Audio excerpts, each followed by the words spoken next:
Alrighty, we're on to mission 7 now. We're going against Headlong for Lightfall versus the Last Chance for witchqueen. Let's get started. So the beginning of this mission is actually a bit slow. When I mean beginning, I mean like maybe like the first minute or two. It just has you kill harpies in a certain order. There's like a glowing one and there's like a normal one, and you can kind of see the pattern up top. So it's a nice puzzle. I like it. It changed it up, but I think the first few times it's kind of boring. It gets a lot more interesting in the later ones where they have to throw like the fake harpies, like the ones that are not glowing but they're just red bars. So you kind of have to like second guess which one you have to shoot. But these first few times, they're not anything interesting. I think where the mission starts to actually pick up is when you first use Strand, because you actually get your last aspect. This isn't the last upgrade you get for Strand in the campaign, but this is another upgrade, so it's nice. You get to play around with it more. You get to play around with Strand a lot. You still don't have it unlocked, and you won't actually have it unlocked for the campaign. You actually get it after, which is very weird, but we're not going to go into that. Yeah, the mission starts, it gets a lot better because you get to kind of just, you're still kind of killing the harpies after this little arena fight. So, and then you get to like the time trial. This is definitely the highlight of the mission and probably probably the most memorable part of the campaign itself, because everyone remembers this part, and I think Bungie even knows this because this section of the level where you're doing the time trial is actually something you can just select off of the actual map of Nimona, and I think that's pretty neat. You get to kind of go around this time trial and just get your fastest time. I've actually tried it. It's a lot of fun, honestly. But before we jump into the boss, let's see how this actually works. The time trial pretty much is you just have to like go as fast as you can, but you also have to kill the Vex along the way.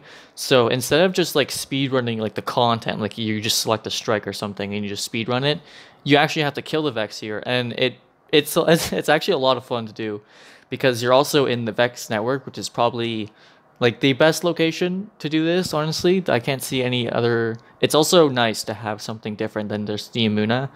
I think this is the only mission that you actually get to see, aside from the strike. This is the only mission you get to see the Vex kind of network. But again, like you just kill Vex, and then once you get to the boss fight, the boss arena is just insane. It's probably the best boss in the campaign, easily. But why is it so memorable, Jimbo? Well, the boss arena is actually just insane because when you first get into it, you just have to kill a bunch of enemies. But as you notice, there's this big Vex wall just going around the entire arena, and it makes the boss actually fast paced when it's really not. But the wall just is this different presence that's just going around and around. It's a constant threat that makes it fun. On top of that, because you're on Strand this time, there's a bunch of grapple points so you can just swing around, and it makes the boss fight a lot of fun. The boss himself is nothing interesting, it's just a big minotaur, right? But it's the arena that really enhances this, and it's just probably the best boss in the campaign for Lightfall, and just probably the best arena out of maybe even both the campaigns. This arena is just insane, and it's a lot of fun. That pretty much wraps up everything I have to say about this mission. This mission's actually really short, but it doesn't overstay its welcome, and I think that's really nice, especially with the added time trial. I think that really adds. I think this mission is very memorable just because of that section. No one's really talking about the beginning of the mission. It's really the other half that really makes the mission. But let's move on to witchqueen now.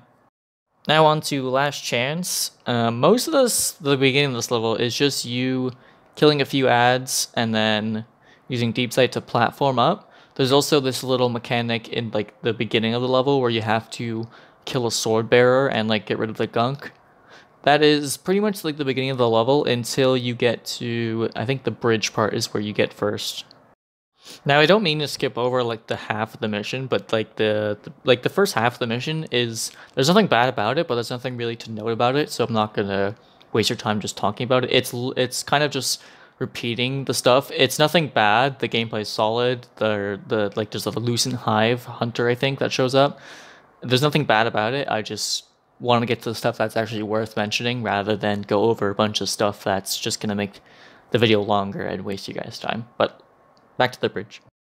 But the bridge encounter is very unique. I don't really think there's anything like the bridge encounter because what you have to do on this is you have to play incredibly slow because you have to kind of make your way across the bridge, but once you get halfway through as well, they'll spawn behind you, so you have to backtrack to make sure you don't get like kind of pinched in, and you slowly have to make your way to the other side of the bridge to clear a gunk. There's that sword mechanic again where you have to clear the gunk.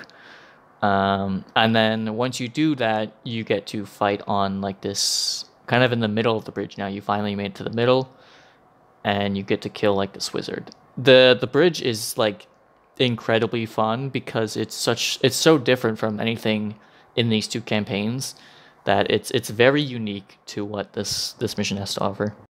Once you do complete the bridge, you get to like this big tower and you have to slowly climb up to the top, and you have to go by like level by level. You still have to do the sword mechanic where you have to clear the gunk, but I think this is also well done. It's not slow, it's actually it's not fast either. It's kind of just, you know, you're playing Destiny the game. It's going normal. There's not really like a speed I can, like, you're not speed running, you're not going slow, it's just flat normal, but it's a lot of fun because you're scaling this tower, and when you do reach the top, you get to like this boss fight, but the encounters of themselves are a lot of fun. Like, there's nothing that I can really say that's bad about them.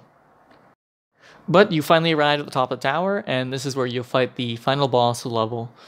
The boss is a Lucent Wizard. Crazy, I know. But the way this final boss is actually pretty hectic because you're trapped in this small room. There's actually 3 rooms and they're all really small. And you have this big wizard just flying around, and you also have a wave of ads that come out. They're not infinite, but there's always a big wave after each room. And so you have to kind of balance out, do you want to take out the ads while risking dying to the boss? Or do you want to do damage to her and maybe move on to like make her move to the next room? But you also have to remember, this is a wizard, right? So if you decide to clear the ads, maybe like you're in the second room, you're like, okay, maybe I should clear some of these ads. You have to remember that she can just place a rift and she can heal all the damage you did in the previous room. So now you have to do the damage you did in the first room, but also you have to do the damage you need to do to make her move to the next room. And it makes this final boss very hectic, and it's a lot of fun to do. Also, when you get to that final third room, there's actually not a wave of ads instantly. There's actually just a Titan Lucent Hive.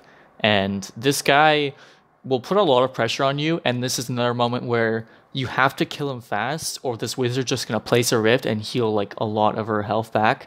So it's a lot of fun because you have to think fast. You have to make sure this boss doesn't heal, because there's not many bosses in Destiny that just heal, at least naturally, like this one. So it's actually a lot of fun to have a boss heal, but this is done in a really well way. So like I'm okay with it. Usually I'm not a fan of bosses just healing, but this is really well done. So I think this is like the one exception. When you do eventually defeat her, you still have to remember to crush her ghost, because she is still Lucent Hive, right? So you have to remember to do that. But after you do that, that's where the mission ends. With all that out of the way, I think we'll go on to final verdicts, starting with Headlong from Lightfall. This mission, I think we'll put it in great because of that final area in the Vex network where you have to do that time trial. That part is just amazing.